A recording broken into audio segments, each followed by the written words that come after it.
Información precisa, completa, veraz, objetiva e independiente. Directo a tu pantalla. Radio Caracas Radio presenta Voz de América. ¿Qué tienen en común el aumento en la producción de oro en Venezuela, de soya en Brasil, de madera en Ecuador y de cultivos de coca en Colombia? Lo que tienen en común se llama deforestación del Amazonas, de acuerdo con diferentes estudios. Es nuestro tema en Foro de la Voz de América.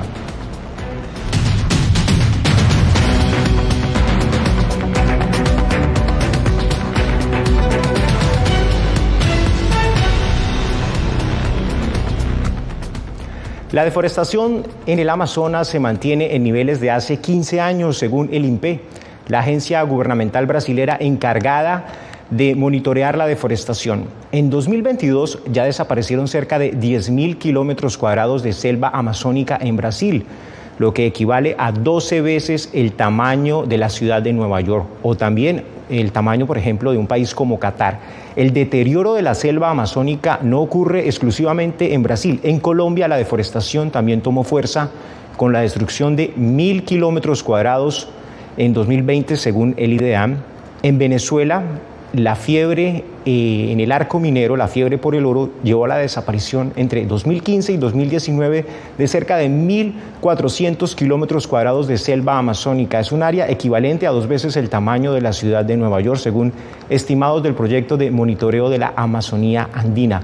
Pero en Ecuador las cosas no son diferentes. Medios de comunicación y organizaciones como Inside Crime llaman la atención sobre el aumento de la tala de bosque para traficar madera de balsa, altamente demandada para las aspas de turbinas eólicas necesarias para la transición energética. Es una contradicción, una paradoja lo que ocurre en Ecuador con el tráfico de este tipo especial de madera. Para conversar sobre este tema, nuestro primer invitado a foro es el expresidente de Colombia, Iván Duque, quien ahora lidera la iniciativa Concordia para la Amazonía. Es una alianza público-privada para la protección del bosque amazónico.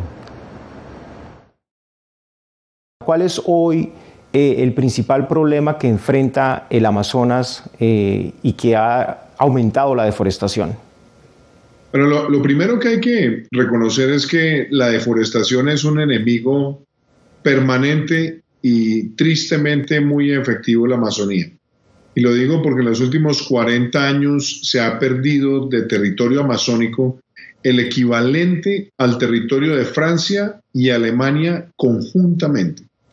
Y aparte de eso, la Amazonía es un territorio muy grande, es un territorio casi tan grande como los Estados Unidos sin Alaska, y tiene cerca de 50 millones de personas que la habitan. Necesita que creemos soluciones basadas en la naturaleza para que las comunidades reciban ingresos y tengan el desincentivo de ser llevados a talar bosque o sencillamente hacer una expansión irregular de la frontera agrícola o ganadera, o que también sean tentados por la minería ilegal o por los cultivos ilícitos. ¿Qué se requiere para articular este tipo de iniciativas con todos los países que están involucrados, que hacen parte del Amazonas? Porque tal vez algunos tendrán una voluntad política mucho más amplia que otros en comprometerse a este tipo de iniciativas. Por un lado está la Organización del Tratado de Cooperación Amazónica, OTCA, y lo otro que es muy importante es el Pacto de Leticia, que fue convocado y liderado por Colombia y que se suscribió en septiembre del año 2019. Y es la demostración de que se puede elevar al rango de jefes de Estado una acción de coordinación en tener información, en proteger las comunidades, en desincentivar la producción ilegal de maderables. ¿Cómo se puede trabajar, digamos, ya cuando se trata de compañías grandes que adquieren productos de áreas deforestadas, pero que tal vez no tienen el monitoreo adecuado para identificar de dónde vienen esos productos? O también de la responsabilidad o de las acciones que podría tomar el sector financiero cuando financia este tipo de proyectos. Tiene que haber una sanción social a quienes están deliberadamente adquiriendo productos que provienen de la degradación de estas áreas. Y yo quiero decirlo de manera más clara. Si por ejemplo, el mundo decidiera hoy mismo apagar toda la capacidad energética derivada de combustibles fósiles, seguiríamos estando rezagados frente a la meta de reducir en un 45% las emisiones de gases de efecto invernadero para el año 2030. ¿Por qué? Porque el mayor reto que tenemos, adicional a la transición energética, es bajar de 12.5 gigatones de CO2 o de gases de efecto invernadero a cero en el año 2030. Y eso solamente ocurre por tener una conservación efectiva, luchar contra la deforestación, sancionar a quienes están en las prácticas de ecocidio, pero también en generar negocios sostenibles. Y parte de la lucha contra las amenazas que tenemos hoy en la Amazonía es una pregunta que nos hemos hecho constantemente. ¿Cómo hacen para llegar maquinarias amarillas que pesan decenas de toneladas a los lugares de más difícil acceso? Primero, pues eso no viene volando por los aires, ni mucho menos teletransportado. Alguien facilitó la logística para que esa maquinaria esté allí. Y aparte de que esté allí esa maquinaria, ¿quién la instala? Entonces, ahí tiene que haber un contubernio también en los que están instalando esas maquinarias que son utilizadas para la minería ilegal o para otras actividades. Y muy particularmente nos hemos dado cuenta también que hay personas que para operar esas máquinas necesitan tener un nivel de conocimiento probado. Entonces, parte de la iniciativa de Concordia por la Amazonía está elevando esta preocupación y estamos buscando que las empresas que producen maquinaria amarilla tengan más herramientas de control y de restricción para que no terminen sus máquinas en los territorios que son de ecosistemas diversos, que son riqueza de biodiversidad, destruidos. Presidente Iván Duque, muchísimas gracias, muy amable por su tiempo para este especial que estamos haciendo en Foro de la Voz de América. Un saludo muy especial para ustedes y estaremos de nuevo muy pronto.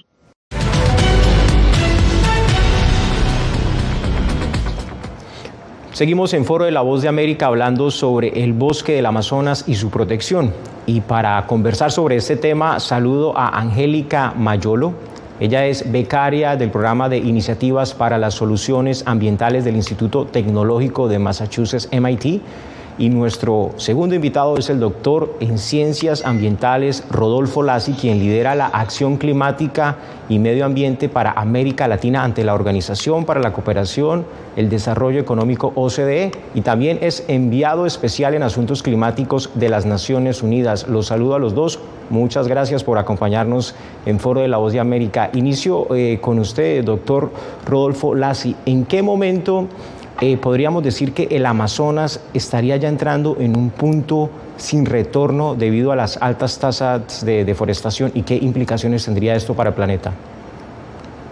Bueno, ya entramos en un punto sin retorno porque tenemos una aportación ahora del Amazonas en cuanto a gases de efecto invernadero, y eso no se ve que se vaya a reducir por las tendencias que hay en deforestación y en extracción de materiales de la selva, tanto minerales como evidentemente vegetales, así como la expansión de la ganadería. Entonces, en lugar de revertir el proceso de emisiones, lo que estamos viendo es un aumento en el conjunto de actividades que están emitiendo más gases de efecto invernadero.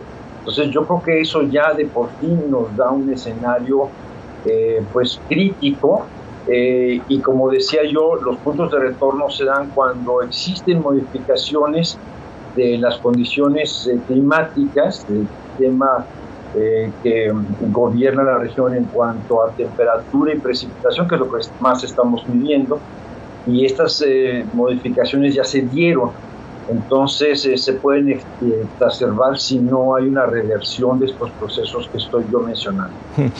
Es decir que esta promesa o esta meta que se trazaron cerca de 100 países en la cumbre climática de hace un año, no en esta reciente, de frenar la deforestación para 2030, ¿usted cree que no se va a cumplir? Bueno, sí se puede cumplir porque existe la voluntad política, pero se tiene que ver en la acción. Y se tiene que ver, digamos, con evidencia que pues estamos recopilando a través de imágenes satelitales. Los registros que nosotros tenemos y a los cuales hay acceso casi internacional y universal, es que la deforestación aumenta y los cambios de uso del suelo en la zona del Amazonas son muy intensos.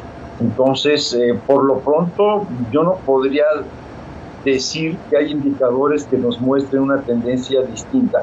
Hay muchas declaraciones políticas, hay, digamos, de todos los 9 países involucrados en la región amazónica o que comparten el ecosistema del Amazonas. Hay voluntad política, compromisos ante la Convención de Cambio Climático de detener ese proceso y esa es la noticia buena. Ahora falta ver la evidencia. Hay que ver cómo empiezan a actuar. Angélica, en la conversación con el expresidente Iván Duque que acabamos de tener, él resaltaba la importancia de involucrar a las comunidades en las tareas de protección del Amazonas, pero ¿qué complejidades enfrentan hoy las organizaciones dispuestas a acompañar algún tipo de proyecto sostenible? Bueno, en el Amazonas tenemos, por supuesto, comunidades rurales, indígenas, afrocolombianas, campesinas, que tienen grandes desafíos y dificultades. Yo quiero señalar primero los problemas de seguridad. Infortunadamente, sobre la Amazonía, no solo colombiana, sino de los demás países, siguen habiendo actores al margen de la ley que desarrollan actividades ilícitas y que, por supuesto, representan una amenaza para esas comunidades. Lo segundo es la carencia de bienes y servicios públicos para el desarrollo productivo. En el caso de sistemas de acueducto, alcantarillado, vías terciarias, viviendas dignas, entre otras, interconexión eléctrica, que son necesidades para el desarrollo productivo sostenible. Las limitadas posibilidades de financiamiento directo que tienen las organizaciones que han reclamado durante muchos años la necesidad de mayor inversión directa en proyectos productivos sostenibles que puedan fortalecer sus capacidades técnicas y productivas y que de esa manera se pueda avanzar. Yo creo que los países han demostrado compromiso. En el caso de Colombia han habido grandes avances a través de Visión Amazonía, pero se sigue necesitando mayor inversión, fortalecimiento de capacidad institucional en la Amazonía y acompañamiento a las organizaciones. Sí, Angélica, usted mencionaba el caso de Colombia, pero tengo entendido que usted también ha estado trabajando y acompañando proyectos, por ejemplo, en Ecuador y en Brasil. A nivel institucional, ¿cómo ha sido trabajar con estos otros 2 países? Bueno, desde el Environmental Solution Initiative en el MIT, coordinamos una iniciativa que se llama el Foro Afrointeramericano del Cambio Climático, donde estamos trabajando en toda la región y en el Caribe, y realmente encontramos desafíos similares en términos de capacidad institucional que se requiere fortalecer para acompañar de manera directa a las comunidades en fortalecer sus capacidades técnicas y sus iniciativas. Angélica tocaba un tema muy importante y es la falta de recursos internacionales.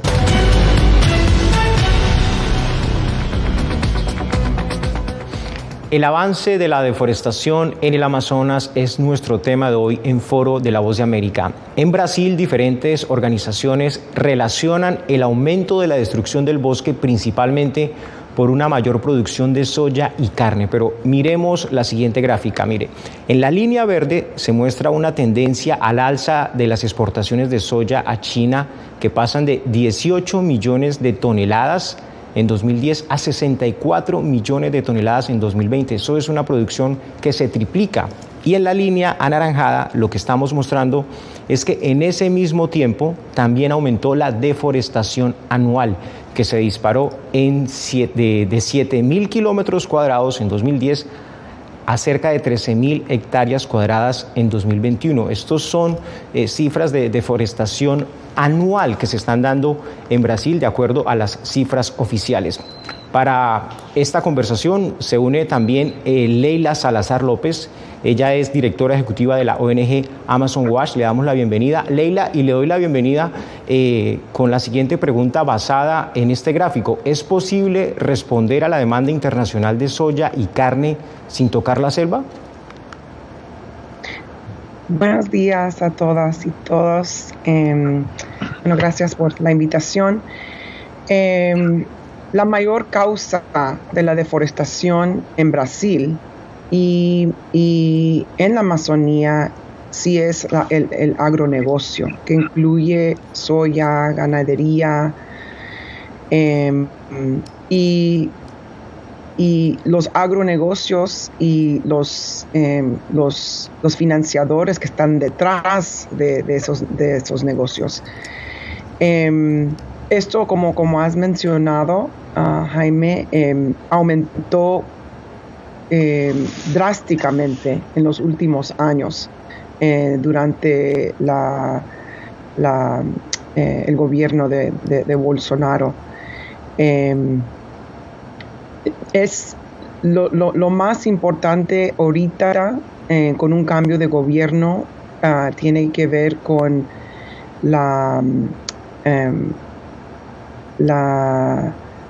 cómo se manejan las leyes, porque hay leyes para proteger la Amazonía. Hay pueblos indígenas que están protegiendo la Amazonía, pero en los últimos años las leyes no se han cumplido, no ha habido financiamiento del gobierno para proteger, para los ministerios del ambiente, los ministerios de los pueblos indígenas. Entonces ha habido como una puerta abierta para deforestar, una puerta abierta para quemar, una puerta abierta para atacar a los defensores. Entonces, lo que se necesita es restablecer y refinanciar los proyectos, los ministerios y los gobiernos que deben de estar protegiendo, y también obviamente la comunidad internacional tenemos que ver nuestros impactos. Leila, ese tema que tocas sobre la falta de financiamiento también lo mencionaba Angélica en el primer bloque sobre los proyectos, y ahí yo le quiero hacer la pregunta al doctor Lassi. ¿Qué está pasando con el financiamiento internacional? Usted hablaba de compromisos de los políticos en los foros, los B1, los vimos en el foro reciente también, pero ¿por qué la sensación que tiene tanto Angélica como Leila de que estos fondos no están fluyendo de la manera como deberían fluir para proteger estas áreas importantes en el Amazonas? Bueno, sí hay un compromiso financiero internacional, no solo manifiesto, sino también instrumentado a través del Banco Interamericano de Desarrollo y a través de acuerdos bilaterales. Yo creo que es importante decir que aunque no hemos llegado a la cifra de los billones, pero sí estamos viendo que existe un compromiso de hasta casi 700 millones de dólares, empezando por capitales semilla, para detonar actividades que realmente sean sustentables en la región y proteger la zona que todavía pues no ha sido evidentemente deforestada. Yo creo que ese financiamiento tiene que fluir más rápidamente a través de pues lo que actualmente estamos desarrollando como taxonomías verdes, en donde es fácilmente identificable cuáles son los proyectos que sí son sustentables y pueden contribuir a tener pues un crecimiento verde de bajas emisiones de carbono, pero que también sea resiliente. Yo creo que todas estas nuevas opciones de soluciones basadas en la naturaleza, o sea, adaptándonos de acuerdo a los ecosistemas, son las que tienen que tener prioridad en el caso del Amazonas, que es la combinación de los esfuerzos de gestión climática, gestión ambiental de un ecosistema que tiene que ser protegido, no solamente para que reduzca gases de efecto invernadero, sino para que aumente o se reduzca su vulnerabilidad ante pues, los cambios climáticos que ya están sucediendo. Doctor Rodolfo, ahí mencionando el tema de las cifras y los compromisos financieros internacionales para el Amazonas, pero Angélica, en Colombia las cifras de deforestación del Amazonas reportadas por el IDEAM se le atribuyen a la minería ilegal y los cultivos de coca. ¿Cómo se convence a una familia de dejar una actividad como la coca o la minería ilegal para apostarle a un proyecto sostenible de los que está hablando el doctor Rodolfo, que serán sostenibles pero que tal vez no sean tan lucrativos? Yo creo que hay varios aspectos y sin duda implica intervenciones integrales. Es lograr implementar proyectos basados en la naturaleza, que sean soluciones climáticas naturales, pero que al mismo tiempo sean rentables para las familias. Y quiero hacer referencia a varios aspectos. El primero de ellos es que es necesario fortalecer las capacidades técnicas, el acceso al financiamiento de las organizaciones para emprender iniciativas productivas sostenibles y rentables, que tengan apropiación comunitaria, que por supuesto preserven los recursos naturales, pero que al mismo tiempo produzcan bienes y servicios que puedan ser comercializados, con encadenamientos productivos, con la capacidad de generar un ingreso digno que sí pueda competir con las actividades ilícitas. Y para eso es necesario mayor capacidad institucional, generando infraestructura básica mínima como acueductos, alcantarillados, vivienda digna, sistemas de riego, fortalecer las capacidades administrativas, gerenciales para la creación de esas empresas comunitarias rentables y sostenibles, mejorar el acceso a financiamiento y acompañarlos a fortalecer esas iniciativas productivas de manera integral, que requiere inversión del Estado, acompañamiento del sector privado y por supuesto todo esto para fortalecer las capacidades de las comunidades locales. Bueno, seguimos analizando en Foro de la Voz de América lo que está sucediendo con el Amazonas y los compromisos de la comunidad internacional que todo el mundo está esperando que se materialicen para evitar que se siga deforestando el bosque amazónico.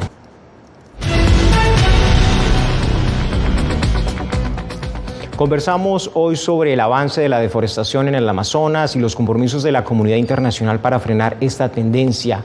Leila, en la cumbre de cambio climático que acaba de pasar, usted participó de ella, escuchamos al presidente de Venezuela, Nicolás Maduro, comprometiéndose a frenar la deforestación. Dice que eso es un compromiso del mundo, pero en el arco minero hay una situación de explotación de oro que ha llevado a la deforestación de varias miles de hectáreas en el Amazonas. ¿Tiene el gobierno de Venezuela hoy control sobre esas áreas para creer que de golpe sí es posible que se pueda frenar la deforestación en esta parte del Amazonas en Venezuela?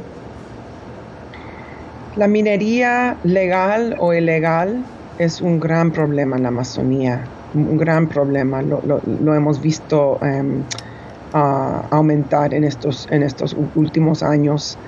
La única manera de que se puede frenar es si hay respeto a los pueblos indígenas, que son los que están cuidando esa tierra, la Amazonía, que sus tierras están afectados e invadidos, no solo en Venezuela, pero en Brasil hay un problema muy grande del garimpo, de la minería ilegal, y se tienen que respetar los derechos de los pueblos indígenas, los derechos de la naturaleza, y en verdad, si queremos evitar que la Amazonía llegue a este punto de no retorno, que ya ha llegado a partes de Brasil y Bolivia, se tiene que respetar los derechos de los pueblos, la naturaleza y los acuerdos internacionales.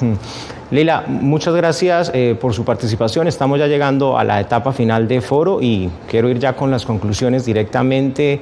Angélica, conclusiones de lo que se puede esperar que pase con el Amazonas, teniendo en cuenta los compromisos que se han hecho en el mundo, compromisos también de la gente, de los presidentes en la región.